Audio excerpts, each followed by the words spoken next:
So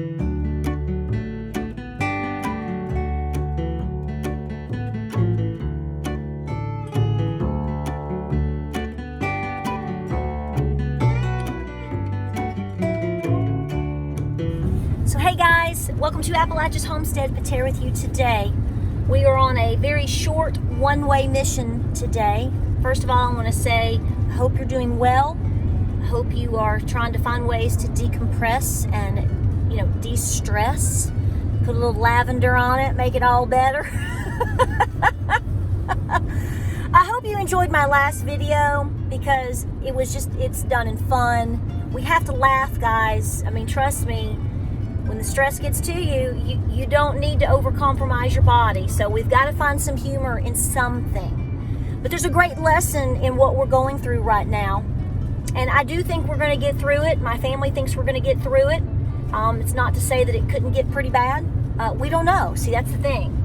But that is why those of us that do the things that we do, why we're so important. This is why you're so important. Everybody has a contribution in some way in all of this. Okay, so like when we're joking about making fun of where chicken eggs come from, okay, and whether or not you can cook pinto beans, that's just in jest. The point here is you can do something in small ways or in big ways to help other people through this entire world crisis. This is a world crisis, okay? For our lifetime and for our generations that are today, this is a crisis. And I think we're going to get through it. So I feel positive about it. But what are ways and things that you can do to help? That's what we're here to talk about. So clearly I'm filming this video today in which, tonight or tomorrow, some of these thoughts or ideas or advice, which maybe you've already heard or thought about, you can't do it. I don't know. See, this is the thing, is this situation is so fluid and is changing every hour, every day. But what I do know is you need to constantly try to check on those who are the most vulnerable, and by far are the elderly. Folks, these folks come from a different generation than we do, okay? They're not going to take help if they don't have to, because that's just not how they were raised to think. And I've noticed over the past week or two with the things that I've done, I will always ask first in hopes that they give me something specific that they really want or really need if I'm going to drop it off or take it to them. I always get, I don't need anything. Take care of you. I'm fine. I'm good. And then you go and you find out that really they're not. Now, are they going to be okay for that day and for that week? Well, sure. But if you're talking about a month, 6 weeks or something like that, probably not the case. So you need to just go ahead and take it upon yourself that if you have an elderly neighbor, your Nana, somebody, you need to, number one, reach out to them verbally. Do it every day if you can, and say, I'm going to the store. Even if you're not, just tell them, I may have to go to the store. I've got gloves, I'm okay, what do you need? Try to engage them, calm them down if you can, and get them to tell you something that they need. Better yet, earlier on this, go by the house, and see what they need. Go in with the proper precautions and distance and cleaning, but check it out if you can, because you're probably going to have a different perspective on what they need versus what they're going to tell you or not tell you they need. And if all else fails, just go get it. Just go and get it and drop it off at the door and drive away. Do what you can. If it's one roll of toilet paper, if it's one pack of beans, if it's certain medications they need, etc., Clorox wipes, anything that you've got that can help them. Because this is the thing, is I think there's been a lot of conversation and just a lot of flack about people hoarding goods, and I do think that's happened, obviously. The thing is the people that have been prepared, or that have been, bugging you about, are you prepared? We're not the ones that were the hoarders. Because the fact of the matter is if you buy a couple of packs of toilet paper here and there over 5, 6, 7 years and you just let it sit in a closet, that's not pulling from anybody up to this point. And then that is something that not only that person and their family is assured in being calm because they've got what they need, they can turn around and take care of their neighbor. And that's the whole point of this video. So take care of yourself, absolutely. You've got to make sure that you and your kids and whatnot are taken care of.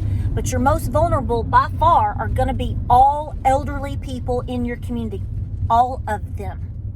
Okay? Unless you know, your girlfriend Marie and she's taking care of her Nana to the highest degree, that might be different. But in general, they're not being taken care of in a good day, on a good day, in a good situation. They're typically getting by. So what we're doing today is we're doing our part to ensure that other people in other communities are being taken care of. So Tennessee is not on a lockdown at this point. We are urged to stay home and have major social distancing, which we are big time doing. We're not interacting with anybody, not doing any of that, but we are taking items to a drop-off point. So today we are ensuring that 78 dozen eggs are getting in the hands of people that don't have them, and we are also making sure that people that are in great need, that can't get them at all or can't buy them at all, are going to have them regardless. So that is our mission today. So we're taking all precautions. We have it all set up we're going to a drop-off point, literally just taking the goods out. I've got all of the items that I need in order to do so and make sure that everything is very clean, very sanitized, and perfect. And they're going to come and get the items, and then they can distribute them, goods here in East Tennessee and even over in Robbinsville, North Carolina.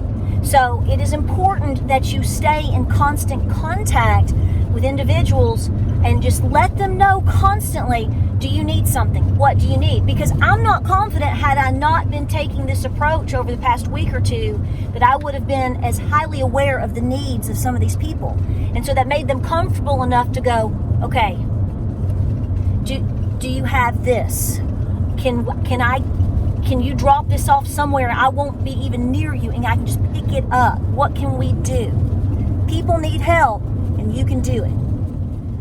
So not only is it a whole different level of making sure that people, before certain areas potentially get out of control in terms of total lockdown, curfew, checkpoints, we're making sure that people have the basic items that they need, such as foods, cleaning supplies, medications. So, but what can you do it from home? Call somebody on the phone. Text them. Hey, how are you doing? Are you okay? Have you eaten today? Are you, and try to engage in those type of conversations, and then try to also engage in a more lighthearted approach, a lighthearted conversation. FaceTime with somebody. As far as your own kids, spending time with them, talking to them about, so I've had a couple of folks say to me, how are your kids handling something like this? And it's like, listen, I'm not trying to sound, a certain way, but we've been talking very openly with our children, with our boys, for a long time about scenarios like this. We've been preparing for scenarios like this for a long time. And this also leads to the next conversation, which is when this is over, which let's hope it's sooner than a little bit later, what are you going to do next? How are you going to modify yourself so next time it's not this bad? Okay, first drop-off point, success. Totally gloved up, put the item out, step back 10 to 12 feet. People come, got their items, stepped away one at a time. Perfect. And they're so grateful because it's so difficult to get certain items right now. So to know that we did that, and there were also other items that I was able to give to specific people that have very compromised health situations. So just to make sure they've got what they need to handle their business there. So good. We're on a good move here. So drop off point 1 is done. high success, wonderful people, tremendous. We're gonna just drive to the next one. I'm gonna shut the door without your keys. Okay. So we got the goods delivered, and they are going over to North Carolina. We did a social distancing drop-off and a wave, and as you can see, we were just like, everybody's being really good and being out where we're seeing gloves and being very socially distant, just doing what they have to. We saw people come out with some toilet paper, just taking care of strategic business. So that's good. So guys, stay the course. Give what you can when you can. Be smart about it. We're all in this together. You've heard that 75,000 times, but we really, really are. If we can help someone else in this time of stress, it's less big stress for everybody just down the road. Just right there. So that's the goal.